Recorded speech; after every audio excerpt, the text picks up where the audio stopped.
Avocat d'affaires italien, auteur de théâtre, de nouvelles, vous écrivez sur le pouvoir, ses abus, ses excès, les injustices qu'il génère et les gens qu'il met en prison, parfois de manière aberrante et inhumaine. Gaspare Dori, bonjour. La France, l'Italie, l'Inde, l'Arménie, la Russie, dans plusieurs langues ont joué vos textes. Alors vous qui avez grandi dans l'Italie des années 70, celle de Fellini, celle de Visconti, celle sur laquelle soufflait un vent de liberté et d'audace, que pouvez-vous nous dire de l'époque que nous traversons en Europe aujourd'hui ? Bonjour, vaste question. Et en effet, oui, j'ai vécu dans les années 70, j'étais enfant dans les années 70. Vous êtes né en 1967 ? Je suis né en 1967 dans une petite ville à côté de Rome. Mon père était de Rome donc j'ai passé mon enfance dans un cocon, si je peux dire. En même temps, l'Italie de cette époque-là, c'était loin d'être vraiment un endroit doré. C'était l'endroit où le terrorisme frappait très fort, où on avait une inflation à deux chiffres, des crises économiques à répétition, des complots d'État, les bombes, l'attentat de Bologne, à Ustica. Il y en a eu de toutes sortes. C'était déjà un pays où la corruption était très présente. En même temps, il y avait quelque chose que je ne retrouve plus aujourd'hui. Il y avait une participation populaire, il y avait la force du collectif. Rien que la participation à la vie politique était quelque chose d'extrêmement vivace, ressenti par tout le monde. Il y avait un enthousiasme pour quelque chose qui n'était pas le soi, qui était vraiment l'autre. Ces cinéastes, ces auteurs y aidaient. Il y avait cette sorte d'impulsion créative permanente. L'Italie était le terreau de la créativité en Europe. Enfin, absolument. Il y avait quelque chose... Absolument. Et l'été, vous avez évoqué Fellini, Visconti, on peut citer Pasolini, qui était un conflit en lui-même, était quelque chose d'extrêmement contradictoire, un personnage qui a donné énormément à la culture italienne, mais il a donné encore plus à la société italienne. Elle a fait avancer beaucoup plus qu'on ne le pense. Qu'est-ce qu'il penserait Pasolini aujourd'hui de cette société du 21e siècle, à votre avis ? Lui qui déjà dans les années 70 mettait en garde contre cette sorte de dérive capitaliste, cette impossibilité d'être soi déjà dans ces sociétés-là. Ben oui, justement, ce que je vois dans la société d'aujourd'hui, même si j'arrive pas à tracer des véritables parallèles, je n'ai pas les compétences d'un historien pour le faire, mais en tout cas, ce que je vois, c'est qu'aujourd'hui, il y a une société qui est fragmentée, qui est divisée, qui est apeurée, et dans laquelle l'inégalité a une place phénoménale. Je suis pas le seul à le dire, Il y a des économistes tels que Piketty, tels que Vandana Shiva, Amartya Sen, Stiglitz. Tout le monde s'accorde à dire que la société dans laquelle nous vivons aujourd'hui est une société inégale, injuste, et l'inégalité ne cesse de s'accroître. Et la crise du Covid est un accélérateur parce qu'on a une pauvreté qui est croissante partout dans le monde, y compris en Italie et en France. Et je trouve qu'il y a quelque chose d'autre, si je peux dire. Il y a un rapport au temps qui est faussé. Et je pense que Pasolini pourrait écrire de ça, aurait pu écrire de ça plutôt. Je trouve que par exemple, par rapport au passé, il n'y a plus l'amour de la mémoire. Ça n'existe plus. Aujourd'hui, la mémoire est vécue à travers des icônes. On connaît Jules César, on connaît Napoléon. C'est des icônes, la Révolution française. On connaît Charles de Gaulle. On connaît Charles de Gaulle. Mais on ne sait pas pourquoi on est arrivé au nazisme. Les gens ne le savent pas. Soit ils ne veulent pas le savoir, soit ils ne le savent pas par ignorance. Et ce déni ou ce manque de mémoire qui génère l'oubli finalement. Donc on a oublié Hannah Arendt, c'est ça. On a oublié la banalisation du mal, cette chose comme ça, lancinante, larvée, qui pourrait ressurgir, la bête qui pourrait ressurgir à tout moment. Tout à fait. Et en même temps, on n'a pas l'avenir. L'avenir, on nous l'a volé. On est face à des crises systémiques incroyables, énormes. Crise écologique, environnementale, économique, maintenant sanitaire. qui ne font que laisser entendre qu'on ne peut pas espérer en un avenir meilleur. Et ça, c'est lié aux inégalités, c'est lié à ce que le capitalisme, dans ses formes les plus féroces, a pu produire aujourd'hui. Donc, qu'est-ce qui nous reste ? Il nous reste un présent. Alors, il nous reste Le Long Chemin des éléphants, votre pièce la plus jouée actuellement, qui a eu le prix Oddone et Capellino, notamment à Turin en 2001, qui est l'objet de plusieurs séminaires, est une pièce sur la spiritualité. Vous disiez ce qui nous reste, vous vous posiez la question. Et ça fait penser à André Malraux qui dit « Le 21e siècle sera religieux ou ne sera pas ». La spiritualité, c'est ce qui nous reste, c'est peut-être quelque chose à penser, à rêver encore, quelque chose qui nous permettrait de trouver une transcendance, une immanence, je ne sais pas, mais quelque chose pour se raccorder. Cette spiritualité, quand même, elle est mise à mal aujourd'hui avec les religions, les unes plus sanguinaires que les autres, des projets qui n'ont plus rien à voir, des projets fanatiques qui n'ont plus finalement rien à voir avec le progrès et l'idée de solidarité, de fraternité. Oui, tout à fait. Bon, je ne connaissais pas cette phrase de Malraux, mais je ne serais pas trop d'accord avec ses propos. Je ne pense pas que la religion puisse être une solution. La religion, pour moi, n'est pas une solution. Et je voudrais dire, la spiritualité, c'est quelque chose de plus vaste que la religion. Elle la comprend.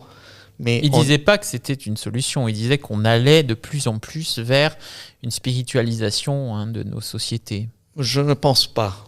Je ne pense pas que ce soit le cas. Je pense que c'est plutôt l'inverse. Je pense qu'on est en train de déspiritualiser l'humain, en quelque sorte. Ma pièce que vous évoquiez tout à l'heure, Le Long Chemin des éléphants, est effectivement une pièce qui parle de spiritualité. Je l'ai écrite dans un moment qui est un moment charnière, très douloureux pour moi. Je venais de déménager à Paris. Mon père est mort 3 mois après. Et ma mère était seule et leucémique. Donc, je me suis senti face à un vide énorme et à l'envie de revoir mon père. Donc, j'ai inventé une forme pour le revoir. Le premier acte de cette pièce, je l'ai écrit dans une nuit, dans l'espace d'une nuit, comme dans une sorte d'écriture automatique. Je ne me suis pas arrêté. J'ai commencé, je ne me suis pas arrêté jusqu'à la fin du premier acte. Et vous l'avez revu au moment où vous écriviez ? Oui, je l'ai revu tout au long de l'écriture, mais je l'ai vu à chaque fois qu'il y avait un épisode, à chaque fois qu'il y avait une publication, à chaque fois qu'il y avait une représentation, je l'ai revu. Pouvoir de l'écriture, alors, quelque chose d'une hallucination. C'est le pouvoir de l'imaginaire. Une communion. Tout à fait, mais c'est peut-être la première fois où j'ai vraiment touché au spirituel, et ça m'a marqué. Ça a marqué toute ma production artistique qui a suivi. Alors, le spirituel vous a sauvé. Vous n'avez pas l'impression, comme André Malraux, que c'est la seule chose qui pourrait nous sauver, précisément ? Et je pense que ce qui pourrait nous sauver aujourd'hui, c'est la justice. Je pense que c'est ce qui manque aujourd'hui. Il nous manque une société juste. Le spirituel est une composante de l'humain et on ne peut pas l'éliminer. Mais si on n'a pas une société juste, ça ne va pas suffire. Les abus de pouvoir, ça vous connaît. Dans les pièces de théâtre, vous abordez souvent, finalement, et dans vos nouvelles. Je pense à la pièce de théâtre Diamant, notamment, qui a été jouée en Italie, où il est question d'abus de pouvoir. Vous êtes avocat. Qu'est-ce qui fait qu'à votre avis, tout de suite, ça a traversé votre vie et votre œuvre, cette question-là ? Mais je suis avocat et je connais par mon métier, par ma profession, le monde de l'entreprise. Et Diamant, c'est une pièce qui parle de l'entreprise. Elle parle du pouvoir dans l'entreprise.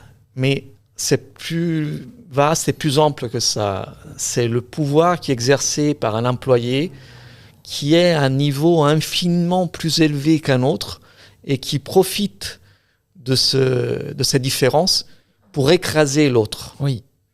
Donc, pour le matraquer avec sa toute petite, son tout petit bâton, quoi. Tout à fait, tout à fait. Mais c'est ce qui se passe au service militaire, c'est ce qui se passe quand il y a un groupe quelconque d'êtres humains où vous avez des différences de pouvoir qui font qu'il y en a un qui abuse du sien et qui en profite pour écraser l'autre. Irrésistiblement, ça signe l'humanité, Gaspare Doré, à votre avis ? Je pense que ça la signe. Je pense que la place des hommes et des femmes de droit est là. C'est-à-dire essayer d'établir des règles qui permettent d'éviter, d'éliminer et éventuellement de sanctionner ces abus de pouvoir. Et c'est là où je crois qu'il y a effectivement... je me trouve à un carrefour entre ma profession d'avocat et entre le travail d'écrivain. Ouria, une autre pièce de théâtre qui a été jouée à l'UNESCO avec Pamela Edouard sur scène, qui disait la condition des femmes. C'était l'histoire d'une femme enfermée dans une prison. La condition féminine. Alors, est-ce que c'est un combat que vous allez mener dans vos prochaines œuvres? Oui, tout à fait. Ouria, c'est ma pièce la plus simple et à la fois la plus dramatique. Elle part de la condition féminine. Je l'ai écrite pour Pamela Edouard, actrice mauricienne. C'était la rencontre avec elle, c'était une rencontre avec un ailleurs. Une actrice époustouflante d'ailleurs. J'ai eu l'occasion d'aller voir cette pièce et c'est vrai que elle était la femme. Il y avait comme ça. Et d'ailleurs, elle était même plusieurs femmes au fond. Il y avait cette chose. Elle incarnait toutes les femmes. Tout à fait. Et cette pièce, elle parle effectivement, encore une fois, d'abus de pouvoir, mais elle parle d'une autre chose qui me tient particulièrement à cœur et que j'ai évoqué tout à l'heure, c'est-à-dire le pouvoir écrasant des règles. Comment les règles peuvent être utilisées comme un bâton, peuvent être utilisées comme une arme. Et ce sont les règles de toutes sortes. Ce n'est pas uniquement les règles de loi, ce sont les règles qui peuvent être des mœurs, qui peuvent être des us et coutumes, des règles sociales, des règles sociétales, des règles qui ne font que créer des injustices et qui vont au détriment de l'humain dans sa connotation la meilleure et la plus élevée. Donc la condition féminine n'est qu'un reflet d'un pouvoir qui est concentré dans les mains de pas beaucoup de monde et qui ne fait que utiliser l'arme du droit dans le sens contraire à celui qu'on devrait effectivement employer. Margaret Thatcher, vous la mettez dans quelle catégorie? The Iron Lady. Margaret Thatcher était absolument l'incarnation de ce type de pouvoir, qui est un pouvoir écrasant. On l'a vu dans les luttes contre les syndicalistes, contre les mineurs au Royaume-Uni. Et les inégalités commencent à cette époque-là, commencent à l'époque de Thatcher, de Reagan. Et c'est là où il y a eu un clivage. Il y a eu quelque chose qui est né des privatisations, qui est né d'un nouveau vent qui soufflait sur les bourses mondiales. Et le capitalisme a connu un essor phénoménal et s'est développé dans des formes inconnues jusque-là. Donc on est dans cette continuité, peut-être un peu une continuité mortifère, d'un écrasement d'une population sur une autre. Absolument, absolument. Vraiment, je pense que la seule alternative à ça, si on ne veut pas sombrer dans la dépression, oui. Parce qu'on dirait que je suis très pessimiste, mais c'est pas vrai, je suis un optimiste de nature. C'est l'imaginaire, c'est le spirituel. Un optimiste contrarié alors. Tout à fait, tout à fait. Ouais. C'est la force de l'imaginaire. Aujourd'hui, on vit dans cette prison, on vit dans un emprisonnement perpétuel. On est renfermé chez soi, on ne peut pas sortir, on ne peut pas aller au théâtre, on ne peut pas aller au cinéma. On nous vole un imaginaire qui est la seule manière de sortir de la prison. Ouria arrivait à s'en sortir justement à travers la poésie, à travers l'art. Oui, dans sa prison, elle pouvait lire, elle pouvait faire des poèmes. Il y Absolument. avait comme ça une sorte d'échappatoire, mais en restant confinée. Tout à fait. Tout à fait. Oui, alors c'est ça peut-être aussi qui nous attend, peut-être quelque chose. Dans ce manque-là, on va pouvoir créer enfin quelque chose d'intéressant, dans ce manque, dans cette frustration. Oui, mais je pense à des auteurs des pays de l'Est, Václav Havel, des auteurs albanais, qui ont écrit leurs meilleures œuvres dans les époques les plus noires. Oui, où ils étaient en prison eux-mêmes. Absolument. Oui. Je pense à Gramsci même. Mm-hmm. Donc, c'est vrai que l'emprisonnement peut générer de la beauté. Oui. Mais la beauté n'est pas suffisante. La beauté, c'est un concept esthétique. Elle coûte cher, bien sûr. mais on doit pouvoir faire profiter l'imaginaire à tout le monde et ne pas se renfermer dans un présent qui est tiède, dans un présent qui est vraiment, je le dis encore une fois, c'est apeuré. C'est un présent dans lequel la technologie qui nous entoure tous a le dessus sur l'humain. Et dans lequel l'humain, il oublie, encore une fois, ce qu'il était et il perd son espoir en l'avenir. Et je pense que le seul salut est celui-là, est vraiment la force de l'imaginaire. Merci beaucoup Gaspard Edori. Merci à vous, Joseph Agostini.